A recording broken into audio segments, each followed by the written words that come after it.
Good morning, everybody.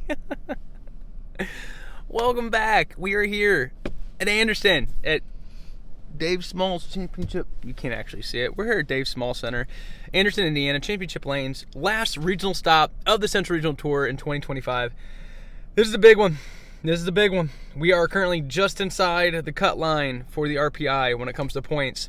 And a big performance here is definitely needed. I don't want to have to rely on other people not bowling good to get in. So there's a ton of work to get done today. But the good news is, good vibes here in Anderson. The past 2 years, we've had some great performances, winning in 2023, and then coming up runner-up last year to Grand Fa in 2024, and I led last year. So really, really good vibes here in Anderson. However, we are on 42 feet today. I can't necessarily remember the name of the pattern. I'll find it and put it up here. I think we're on 42 feet. I've really struggled with these mid patterns this year. The 39 to, well, not 39, the 40 footers, like the 44 footers this year, really struggled. I don't know why. It's like my eyes just don't see them right now. And, there's no time like the present to fix that. But today we're gonna have to go in and stay on top of just transition, lane play, right ball choice. We got to stay clear when it comes to the mindset and be focused on each and every shot. So that way we can make better adjustments, better shots going down the stretch. I did bring more urethane bowling balls today. I really struggled with urethane the past couple tournaments because I've actually drilled them too strong. And that's not necessarily like I did it on purpose. I kind of drilled everything off of the old ramp pages, and I found that we just don't quite bowl enough volume for these new tank shadows. So I had to go back and I drilled up a couple different ones. One's longer pin to pat, but same valve angle that I like. And then the other one is actually closer pin to pat, but a very, very, very big valve angle. So it's very lopey and round and rolly. And so now I got two options that'll keep me much closer to the spot instead of like forcing me left of it, which is what I ran into last week in, where did we go last week? Lockport. That's where we went last week. So got a new game plan, got a fresh mindset. I brought some other bowling balls last week. If you guys watched my video, you heard me say that I had a couple test balls that I kind of left behind because I wasn't really sure how they would react. Well, I got them here today, so just in case we need them, we got some different options to look at when it comes to shapes. And so really, I just come prepared. I'm ready to rock and roll. Yesterday's practice session was phenomenal. Threw it great hand position at the bottom, great, just everything. Just felt good. Spare shooting was okay. Today, it's really just going to come down to me sticking to the process, making good shots, executing, and hopefully coming away with a good performance and locking up a solid spot for the RPI. And my ball rep is going to lead me to victory, right? I need a nap. After she gets a nap, she's going to lead me to victory. Let's get in there and get to work.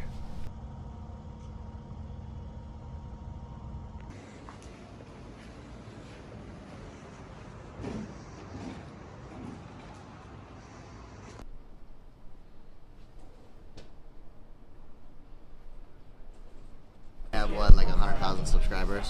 100, and like half of my family. So, Kevin, what's the game plan for today? I'm gonna watch Mikey throw urethane, and I'm not. Hopefully I don't have to follow him. That sounds like a great game plan, honestly. Strike a lot. What about you, Darren? We are going to throw urethane and then a big ball and hope that Mikey doesn't outstrike me today. He's probably right. Probably not going to outstrike him. Go team.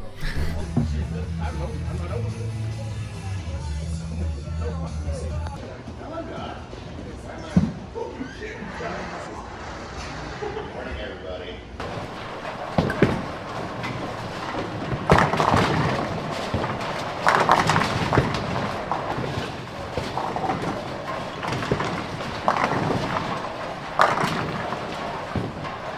Alright, we're going to start with the shadow tank. They're actually kind of soft to the right. Not extremely soft, but soft enough. And it can just be aggressive, so that's what we're going to do. And we're going to focus on execution today, making great shots, and putting together a good performance. So let's get out there and let's get after it. Let's have a good day.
All right, well, that was a great day of bowling. We qualified 6th, which a lot higher than we thought we were going to qualify because for the first 4 games I was ready to lose my ever-loving mind, but we were able to get her dialed back in and put up some big games. In game 4, however, little trusty Boa busted out on me on my push shoe, and so we had to go make a purchase in the middle of the tournament in game 4. For a new pair of shoes, which I'm wearing. I can't show you. I'll take a picture of them and show you, but I'm wearing the push or the traction sole on my right foot on a different pair of KRs, and I'm still wearing my slide shoe of my Gladiators. And so it feels a little awkward, and the shoe's half a size too big, so it feels like I'm swimming in it. But we made it happen, and we made it to match play. So we're just gonna dial back in with the urethane. The first 2 games, I'm actually really frustrated because I had a really good look and just did not execute at all. The execution was awful. So we know we got a good look with urethane. We're going to stick with that. Execute good shots. Stand top transitions, we brought 5 of them, so one of them's got a strike. And then hopefully put together a good run here in match plates. Round of 16 is best of 3. Round of 8 is best of 3. Round of 4 is single game. And round of 2 is single game as well. So we have to go out, make some good shots, hopefully put together a good run, see what we can do. All right, ball rep. What's the plan for match play? She's eating a salad. I did this on purpose because she doesn't like it when she's getting filmed while she eats. So what's the game plan?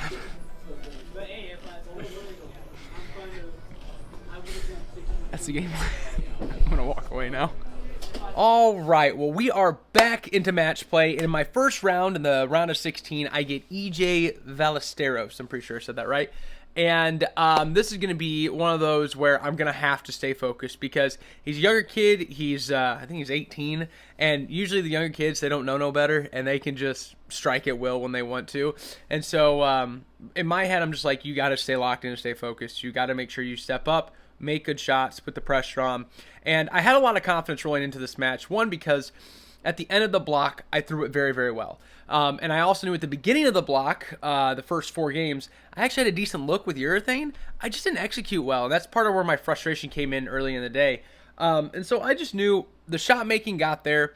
The look was there early. Now we just got to put them together, go out and execute, make good shots, and make something happen. So I actually had 5 tank shadows up on the rack because I'm still trying to figure out which one does exactly what and kind of how to space them correctly. And as we got into this match, I got locked in with 2 specific tank shadows, and I was able to go in and just execute and focus on the task at hand. So here's the round of 16 against EJ Ballesteros in a best of 3.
Well, we made it through EJ, and we move on to Darren Bloomquist. And I put together 2 extremely good games against EJ, and the last game was really, it could have been a lot bigger. there was a thought process that needed to happen on that pair. You need to be a little bit more forward and point it to the right instead of trying to point it up the lane because it got a little like wishy-washy. It it is what it is though. I still made good shots. The ball did the right thing enough to give me a good 2-0 win. Moving on to Darren. Now in Darren's match, I knew this was going to be a match I could not let off the gas. I crossed with Darren all day and he struck at will. I mean, the kid had the look all day long. And I also knew that for some reason his urethane ball, the 78U, and the guy to our left of us who led most of the days, named Sebastian, they both threw 78Us, and for some reason those two bowling balls just had a really good look.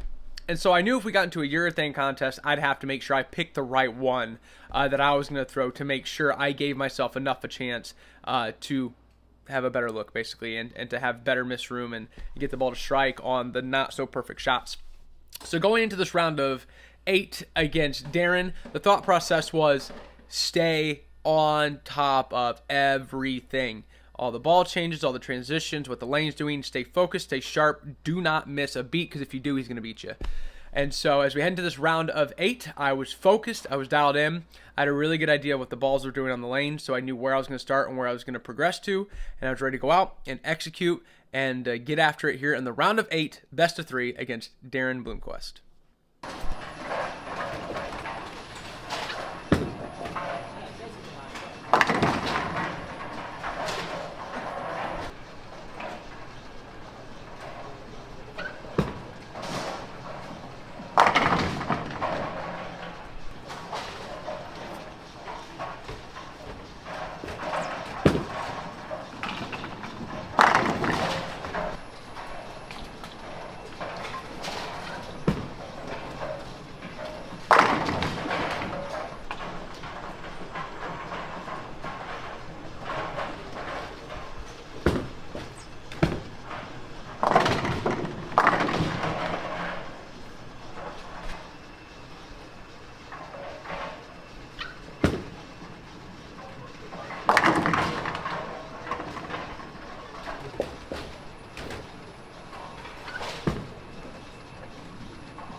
How about that match? That was kind of crazy. I wish I could have got a little bit more of the context of how that match unfolded, but when you have so much content, it's really hard to like filter through all of it. But basically, what you guys just saw is probably the best 3-game match I've ever bowled in a match play setting. Both Darren and I shot 740 for our 3 games, and I just happened to catch the 2 wins in those 3 games. Either one of us could have won those games. It just happened to be that I did the right thing game 1 where he tried to mess around with reactive.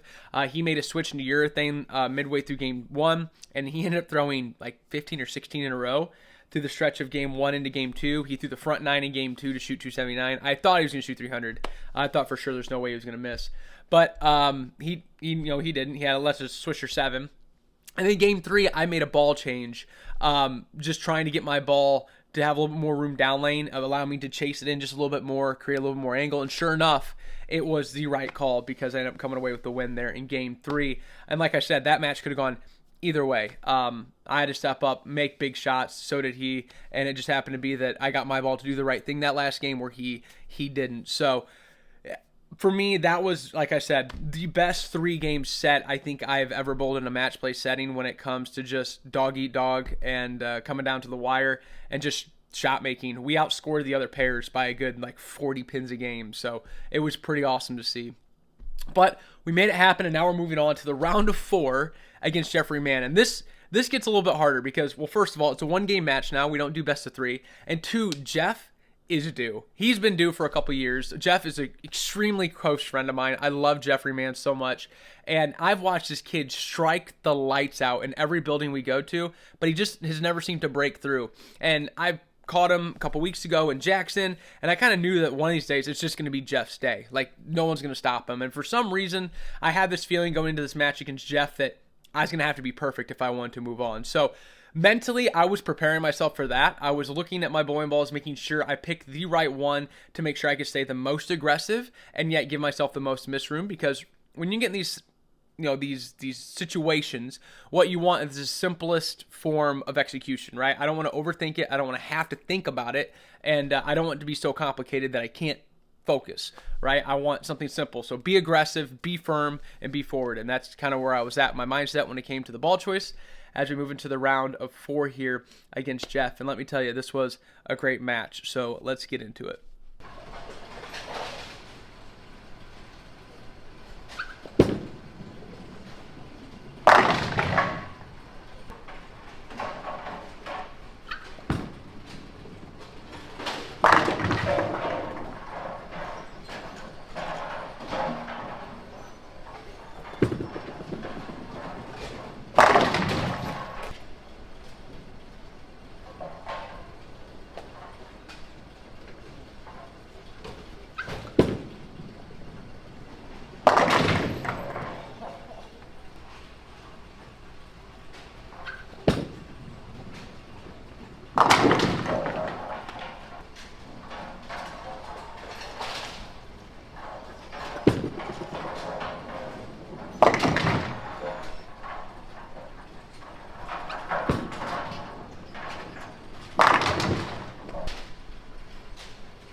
Yeah, and just as I said in the pre-match, it was going to take a lot to beat Jeff. And boy, oh boy, did that boy put it to me. Unfortunately, the final score doesn't really do that match any justice.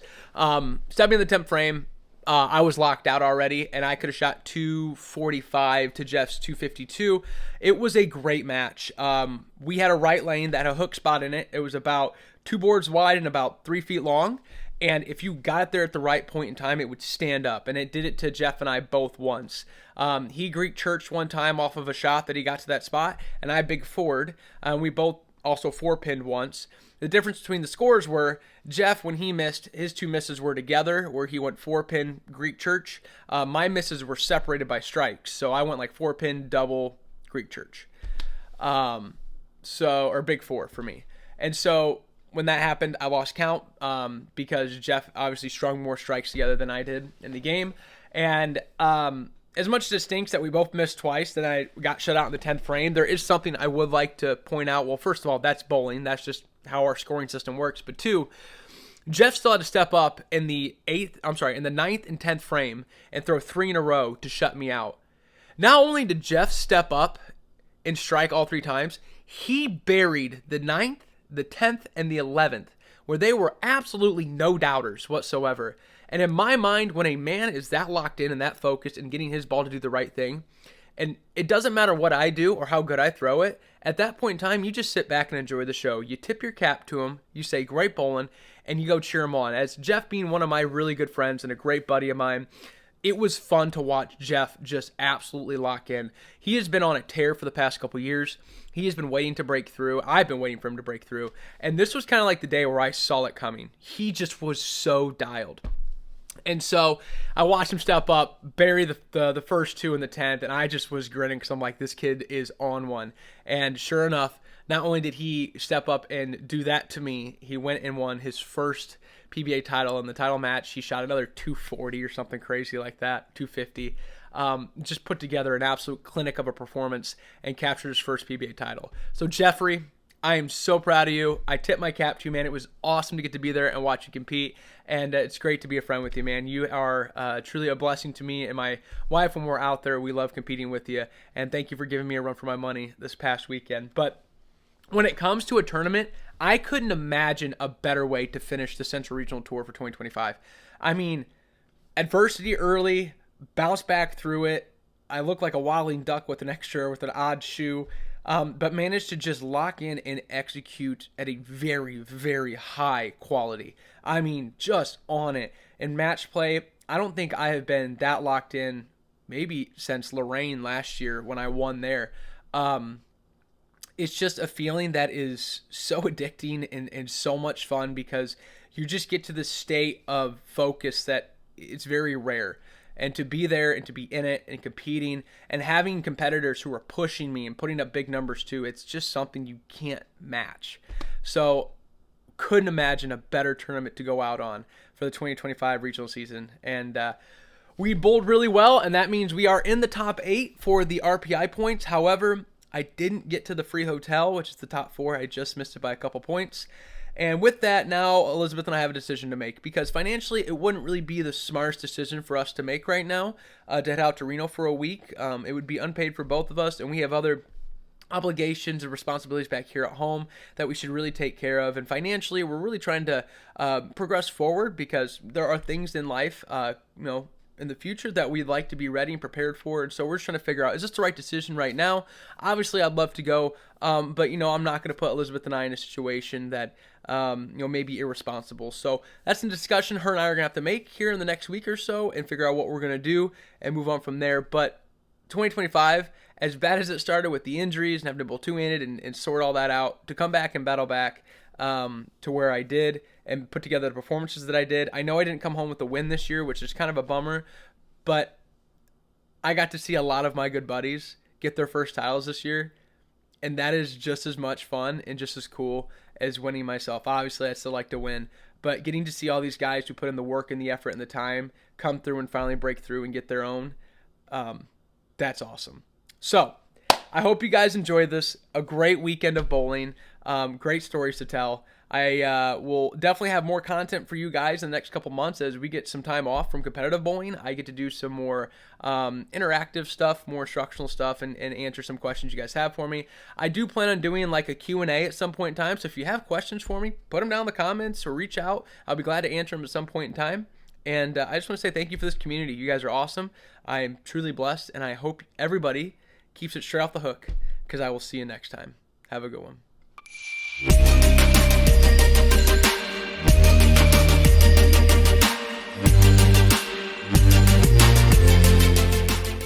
Okay, we got dialed in the last 4, put up some really big games, and did Michael just do something funny?